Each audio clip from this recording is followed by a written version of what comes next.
Hello, everybody, and welcome back to yet another M365 All Things Compliance. I'm Ryan Murphy, Compliance Lead at Epic Global and Microsoft MVP. And as always, I'm joined by Nikki. Hi, Nikki. Hi, Ryan. Hi, my name's Nikki Chappell. I'm the Principal Cloud Architect at Cloudway, and I'm also a Microsoft MVP. And both myself and Ryan are passionate about everything governance and compliance in Microsoft 365. Indeed. So what have we got for today then, Nikki? Well, what we thought today is we'll look at something slightly different. We've been talking about some of the different products and services and having interviews with people. But one of the questions I think we're both asked all the time is, how do we keep up with that volume of change? And what is the impact on sort of our kind of compliance stance in the organization? So we're going to go through some top tips of where to find out what's been released, what's coming up shortly, and what's the longer term roadmap. Perfect. So let me add over. So what we're going to start off with is, how do I know what's just been released within the purview space, so within the compliance space? So what we've got is what's new in Microsoft Purview. So it's all about the sort of the risk and the compliance solution. And what's really good about this page is Microsoft keep this up to date. So it's easy to find. So when you're in sort of Microsoft Learn, look for the Purview. And then what you've got is under all the Purview and thing, you've got something called What's New in Risk and Compliance Solutions. And what it will do is it will show you at the top the most recent month. So we've just had a roundup for May. So we can click on here.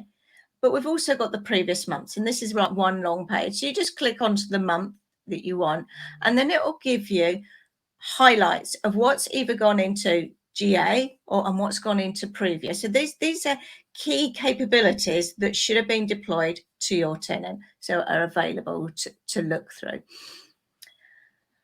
So it's split into different areas. So we've got the compliance manager, we've got what's happening in the data lifecycle management, insider, risk, preview, sensitivity labels. And then it will just keep going down for each of the previous months. So it's a great way of seeing what's just come out in the previous month and historically, or when was that feature released. And again, it's got links into all of the kind of more detailed. So any of these blue are hyperlinks, which will take you to more information Microsoft provide. Okay, cool. So I really like this. And specifically for me, if I'm working on a project, so let's say I'm working on compliance manager for a customer, I always come into here, right? Because I always want to know what's being released, what's out there, or what's just coming out at the moment.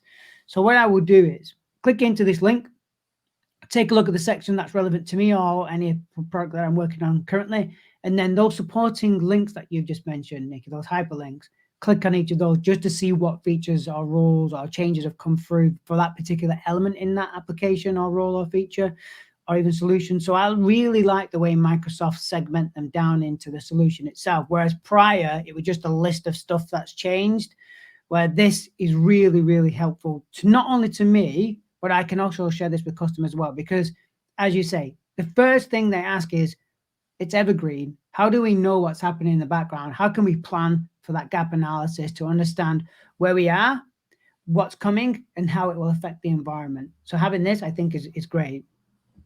And I think the other thing that's really useful with this is once you're in here, you've now got access to all of the information about Purview. So this is all about the Microsoft Purview Risk and Compliance Solution. So for example, if we jump over to the top level page, you've got information about all of the Purview suite. So again, it makes it really easy if you want to find out more or read or learn. This is the official Microsoft source. So it's always the best place really to go to for the official information and what's there. So again, you just look back what's new in Risk and Compliance Solution. So that's our number one place to go to. So this will be what has been released. Now it may be deployed in private public preview, or it might be in GA. Yeah. So the second option that we've got is within the message center. So this does rely on you having an administration role. Now there is a message center role that you can have, a very limited role that will allow you to go into this. But as an end user, you do not have access to the message center. So you will need to ask your Microsoft 365 admin to give you appropriate permissions just to read the information in the message center. Yep. Again, oh, sorry, Nick, I thought you finished. No, that's Karen. Yeah, again, I really like this because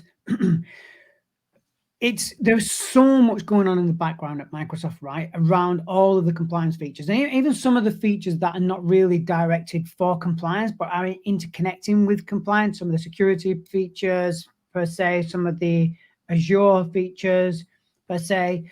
You can literally come in here and start to understand how that maps together and how you can actually take what's in here in the message center and understand what's coming for your environment. So again, you look out, what do I have deployed and how is this going to affect me? What's coming down the timeline and what's coming? Is this a 90-day window, Nikki? I think it should be what's coming in the next 30 days, unless it's a major change, and then it will tell you. So I've just zoomed in just so you can kind of see the headline. So this covers the full suite of Microsoft 365 and also Windows as well. So as we scroll across, you can see the service that it's related to. We can see how relevant it is to you. So it's looking to see whether you're using that functionality within your tenant. You can see whether it's an admin or an end user impact and things like this, major updates. So if they're major updates, or if you need to act by a particular date, I'm not sure that we've got one here, it will tell, and it will give you kind of longer for that kind of 90 days. That tends to be something being deprecated, for example. Now, what we've noticed in here, there's no actual filter just yet for the service of Purview. So, but you can get those up, right? You simply just need to type Purview in the top right-hand corner, or compliance in the top right-hand corner. I've found brings up stuff also. That then will bring everything up that's relevant to the particular area that you're in. And this doesn't just work for Purview, of course. There's all the elements of Microsoft 365 in here, which I think is really good. And as you've just brought up there, you just typed in Purview, and straight away you can see that everything that's relevant to Purview. So you've got your discovery in there, records management, information protection with sensitivity labels, and so on and so forth. Purview audit, granular scoping with rules-based access. Oh, that sounds interesting. Yeah. So you go on, Nikki. Click on it, can't we, and see some more information? Yeah. And I like the relevance. So the relevance, when you open this, gives you an indication of what the severity of what that means. So if it's low usage, so something that's coming through that gives you an advancement like this, maybe the granular roles in audit. If it's something major, and I think I saw a major one with the encryption of email, correct me if I'm wrong, that's obviously a change to the service level encryption within the application itself. So there may be some downtime for them to do that, whatever the case may be, or you may be pushed over onto a different region or different data center, or whatever the case may be from that perspective. And what I also like is you can copy the link and share that with other people. So if you see something that is of interest to your environment, you can share, you can copy the link, and more importantly for yourself, you can archive. So you don't have to troll through all of these message center announcements. You can simply click on archive if it's relevant to you, and you can go back to it at any point. I think the other thing that's quite useful, it has to give you more information. So depending on whether it's an admin focused or a user focused, it will give you information and relevant links. So we've got a message summary, and you can see the message it's associated with the roadmap item. We will be going on to the roadmap there. So it's got a link through to this. We're giving you an indication of when it's going to be happening. Now, I will caveat this. Microsoft are giving you indicative timescales. What happens is that they roll out in rings and phases. If they see any feedback from the customers, sometimes they'll pause and hold it back. So what you'll see there is, like, some of these are updated. They had an original date that they were going to be going out, and it's been updated. So normally the deployment date has been extended, or they've provided more information. So it always gives you information about that. Then it's going to, how will it impact your organization? It will also say how will it impact kind of your users and your admins. So if there's admin tasks, what the admin needs to do, and what kind of like the business and change managers need to do if it's a kind of an end user impact. what you need to do to prepare. So for this one, I don't need to do anything. From an admin, I don't need to enable this feature. It's just going to be there. The roles there, I'll be able to just go and configure them. And it's given me all of those links back to the Microsoft portals, those pages we were just looking at, those Purview pages, if we're in a Purview thing, or the other Microsoft Learn pages to provide information. Now, you can also have this, do you like this change? And this is given direct feedback to Microsoft. So I use this quite a lot when I see something there and I think, I don't think it's very clear, or I haven't got enough information. You can say, do I like it or don't I like it? And you can provide information back to Microsoft, and you can provide an email. And often they will update and provide more information to make sure it's transparent. Perfect. Yeah, other things that you can do with this as well. So I won't go into detail, but what you have got the capability is that you can actually set up a process where you can add all of this information into a Microsoft Planner. So I do have a kind of a blog post on that, so you can sync this to a planner.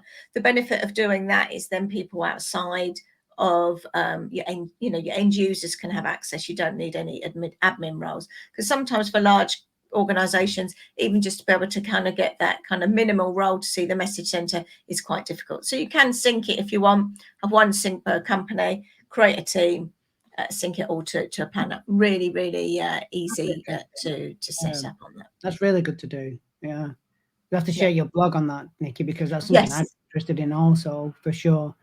I like the fact that you can have dark mode as well. I'm a huge fan of dark mode. You can switch that on and have that as you appear with your desktop, of course. Another thing I like in here as well, you have the favorite button also on the right hand side, as you do now with eDiscovery, where you can essentially just click on the favorite, and then obviously it stays like a pinned at the top. So that's really good as well. So again, if you're archiving stuff, but you want to keep reading back to any updates or whatever the case may be, favorite it, and you can basically then favorite it as one of your go-to ones. It's on right on the right side. Yeah, right on. This one here, favorite. I saw there. It's in the middle. There you go. So that's your tag. So you can favorite them. You can favorite them as you go along, of course. So I think the sync to planner, I think the information is moved, so it's not there. Here we go. It's appeared now, planner syncing. So I couldn't see that before. So what you can do in the planner syncing, very easy. You follow up the steps. You either create a new plan or search for an existing plan, so you can create a new one. So I tend to would create, maybe you've got a team. I would always have a team for kind of the admins and also the business users, really, whoever's involved in the capability that you're doing. It might be the compliance team, etc. Get them all into a team so that we can push this out, sync it to a plan in there. I haven't got any plans in here, but you can just sync it. You can decide what information to sync, and then every time there's a change, it's automatic in the planner, so you don't need to worry about having to go into the admin center. And then being in a planner task, you can assign people responsibilities, etc. You can have different buckets, you can move it along. So if you're doing that, privacy impact assessment or security reviews or whatever on these things, that you've got that capability and you can actually walk through the different change. So I've got a blog post on that and some videos as well that I've previously done. So yeah, you definitely need to share those. I'm certainly interested in that. Saves me having to come in here, and I can just get it delivered straight to my desktop, right? So days. Okay, cool. So that's your medium term. So this is really what's coming up in the next 30 days. So make sure that you kind of keep a look on that, because sometimes Microsoft switch things on by default or don't switch things on by default. You've got to enable something. So just make sure you understand which way. And then the last thing that we look at is the roadmap. Yes.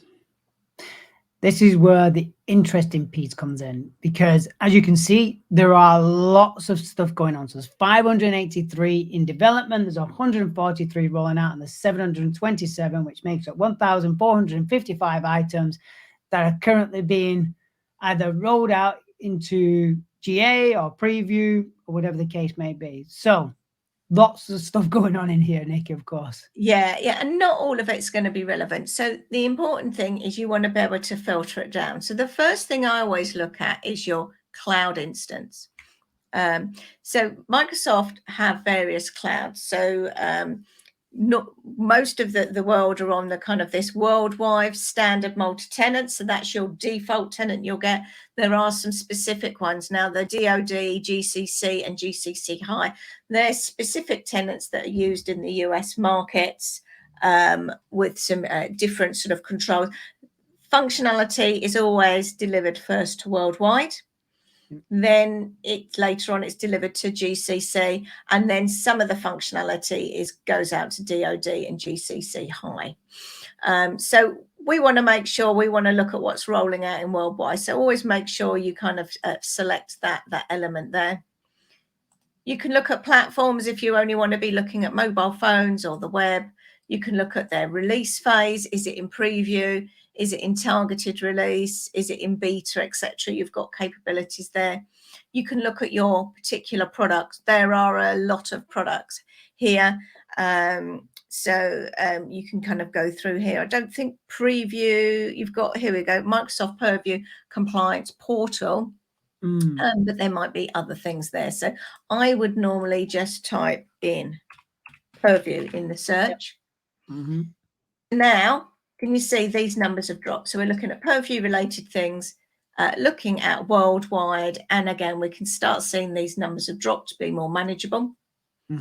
And then you may say, well, what's coming up longer term? So if we want to see what that long-term roadmap, so this is where Microsoft have confirmed resources and that, you know, it's in their plan to do some work, you can just tick on that to actually then look down and look at that 123 items. So that's quite a lot. Still a lot of items. You can also, if you're looking at this regularly, new within the last week,